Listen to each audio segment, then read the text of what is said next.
देखिए, प्रधानमंत्री नरेंद्र मोदी जी ने पहले 2014 में जो सरकार बनाई थी, जब पहली बार प्रधानमंत्री बने थे, तो 2014 से लेकर 2019 तक, यानी जो पिछले 5 साल उन्होंने अपने जो पहले प्रधानमंत्री के कार्यकाल के उन्होंने जो 5 साल अपने भारत पर राज किया, वो काफ़ी अच्छा राज किया उन्होंने।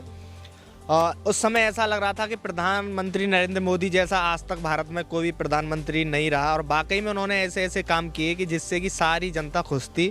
और उसके बाद जैसे ही वो प्रधानमंत्री बने, उसके बाद उत्तर प्रदेश, भारत के विभिन्न राज्यों में जहाँ कहीं भी चुनाव होते थे तो सिर्फ मोदी के लिए वोट किया जाता था। उस राज्य में कौन विधायक का पद का उम्मीदवार है, किसे टिकट दी गई है, मुख्यमंत्री कौन बनने वाला है, जनता उन पर ध्यान नहीं देती थी। वो सिर्फ बीजेपी की शक्ल थी, मोदी बीजेपी का चेहरा बन गए थे, जिस वजह से उनके लिए वोट किया जाता था। अच्छा, एक चीज़ बताइए, क्या मानते हो कि किसी एक चेहरे पे वोट करना चाहिए किसी इंसान को, या फिर अपने जो ज़मीनी स्तर है वहाँ का कोई जो विधायक है वो खड़ा है, जो बीजेपी के टिकट से फ़र्क नहीं पड़ता है, बीएसपी की हो, कांग्रेस की हो, आम आदमी पार्टी की हो, और उसका चरित्र सही है, उसका काम करने का तरीका सही है, तो उसको हिसाब से वोट देना चाहिए किसी पार्टी विशेष के चेहरे को देख के? देखिए, मैं यही कहना चाहूँगा कि अगर आपके यहाँ स्थानीय चुनाव होते हैं, सबसे पहले हम बात करते हैं एमएलए पद का, कोई उम्मीदवार आपके क्षेत्र का होता है, तो सबसे पहले आप अपने क्षेत्र के कैंडिडेट को वरीयता दीजिए, क्योंकि वो इंसान आपके बीच में रहा है, वो आपकी पृष्ठभूमि पर रहा है, वो आपके क्षेत्र में क्या विकास कार्य अधूरे हैं, क्या होने हैं, वो सारी गतिविधियों से अच्छे से परिचित है। कोई बाहरी व्यक्ति आकर किसी पार्टी से टिकट लेके चुनाव लड़ता है तो वो वहाँ के माहौल से परिचित नहीं रहता है। जब तक वो परिचित उस माहौल से होगा, जब तक उसके 5 साल खत्म हो जाएंगे। अच्छा, एक चीज़ बताइए, धारा 370 हटाई, सीएए लागू किया, एनआरसी अभी लागू नहीं हुई है मगर हो जाएगी आने वाले समय में, पेट्रोल के दाम कम नहीं हुए, 90 के पार जा चुके हैं, असम में 100 के पार भी जा चुके हैं, राजस्थान में 95 के पार अभी चल रहे हैं फिलहाल, गैस के दाम 900 के पार सिलेंडर चला गया है। उस समय में कांग्रेस का नाम नहीं लेता, मगर कांग्रेस के टाइम पे ये कहना ही पड़ेगा, वहाँ पे जो गैस की कीमत थी वो 450 रुपये थी, सिलेंडर मिलता था, आज 450 रुपया डबल कर दिया है।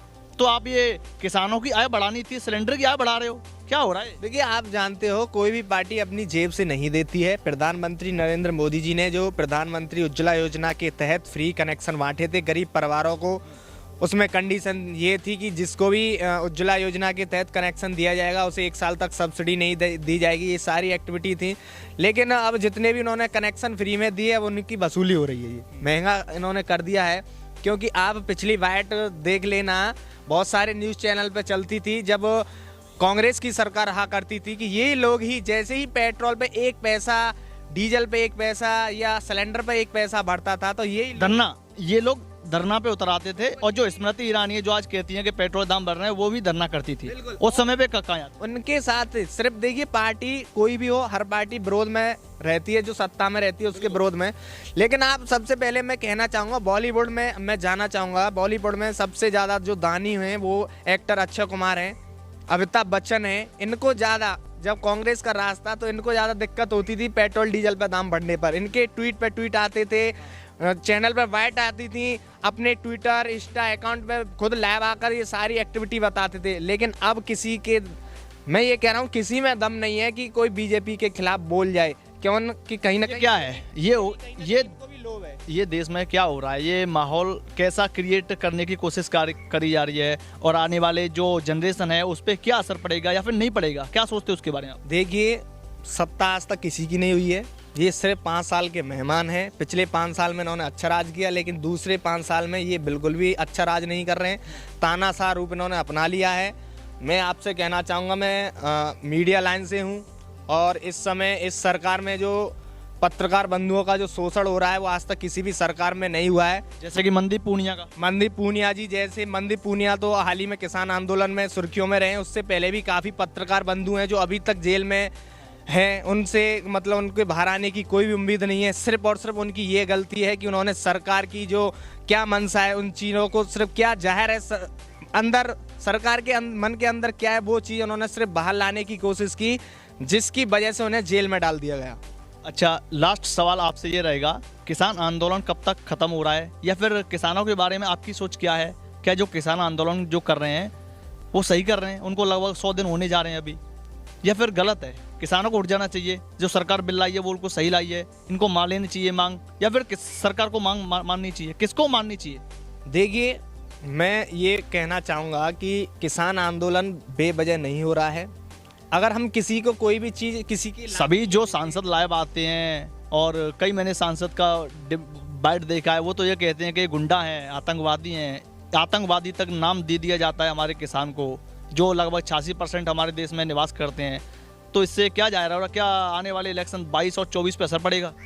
बिल्कुल असर पड़ेगा। आप देख रहे हैं निकाय चुनाव जो चल रहे हैं पंजाब में, बिल्कुल पत्ता साफ है। और जो प्रचार के दौरान बीजेपी के जो कैंडिडेट हैं जो निकाय चुनाव में खड़े हुए हैं, उन्हें एंट्री नहीं दी गई है। हरियाणा पंजाब में खासकर किसान आंदोलन की वजह से ज़्यादा बीजेपी के खिलाफ गुस्सा लोगों में है।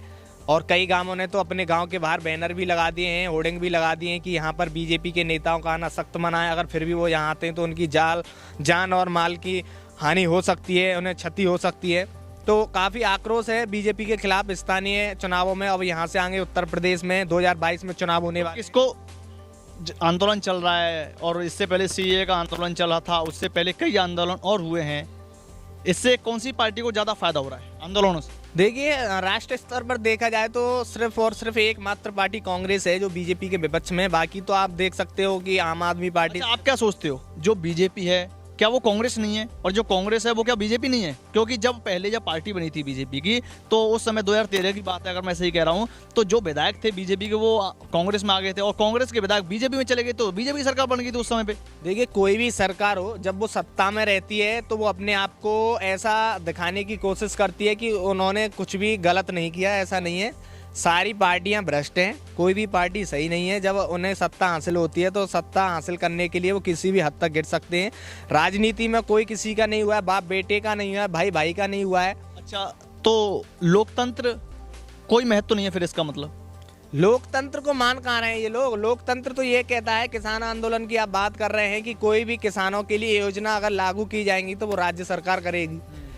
ये जो 3 बिल जो लगाए पूरे भारत में, कानून जो बनाया जा रहा है, वो राज्य सरकार का होना चाहिए। राज्य सरकार चाहे तो उन्हें करवा सकती है, नहीं तो नहीं, चाहे तो नहीं करवा सकती है। लेकिन ये केंद्र सरकार जबरदस्ती थोप रही है। ऐसा लग रहा है कि पता नहीं किसी उद्योगपतियों का इन पर दबाव है कि भाई ये तुम्हें कानून लागू करवाने ही करवाने, जिसकी वजह से ये वापस नहीं ले रही है। 200 से ज़्यादा किसानों की साथ। उद्योगपति का नाम बार बार आता है, उद्योगपति कौन है पता हो तो? उद्योगपति हमारे देश के वही प्रमुख 4-6 लोग हैं। सबसे पहले अडानी ग्रुप ज़्यादा चर्चा में चल रहा है, अंबानी भी है, बाबा रामदेव हैं। ये 3-4 नाम ऐसे हैं कि इन्होंने जब से कांग्रेस सरकार गई है, बीजेपी सरकार आई है, जब से इनकी बहुत ज़्यादा, अगर इनकी इकोनॉमी देखी जाए तो बहुत ज़्यादा इनकी फाइनेंशियल जो कंडीशन है बहुत स्ट्रांग हुई है, काफ़ी सारी इनकी संपत्ति बढ़ी है। तो यही है उद्योगपति बीजेपी के, और यही फंडिंग करते हैं। दोस्तों, हमने देखा हमारे साथी थे दंगल न्यूज़ के चीफ एडिटर ज्ञानू चौधरी जी, इनसे बात की तो काफ़ी अच्छा लगा, और इनके जो व्यूज़ हैं वो काफ़ी अच्छे हैं। तो आप लोग नीचे कमेंट बॉक्स में ज़रूर से बताना कि आप लोग इनकी बात से सहमत हो जो इन्होंने बताई हैं, या फिर नहीं हो। किसान आंदोलन के बारे में आप लोग क्या सोचते हो, इस बारे में भी नीचे कमेंट बॉक्स में बताना बिल्कुल ना भूलें। और इस वीडियो को ज़्यादा से ज़्यादा अपने फेसबुक अकाउंट पर शेयर करिए। यूट्यूब पर इसको शेयर नहीं कर सकते खराब, मगर जो सोशल मीडिया और जो यूट्यूब को छोड़कर उस पर आप इस वीडियो को आग की तरह फैला दीजिए। तो दोस्तों, फिलहाल इस खबर में इतनी था, तब तक के लिए अपने ख्याल रखिए, देखते रहिए दंगल न्यूज़ 24। अगर आपको ये खबर अच्छी लगी है तो इसे लाइक कर शेयर जरूर करें, और अभी तक आपने इस चैनल को सब्सक्राइब नहीं किया है तो चैनल को सब्सक्राइब कर बेल आइकन जरूर से दबाएं।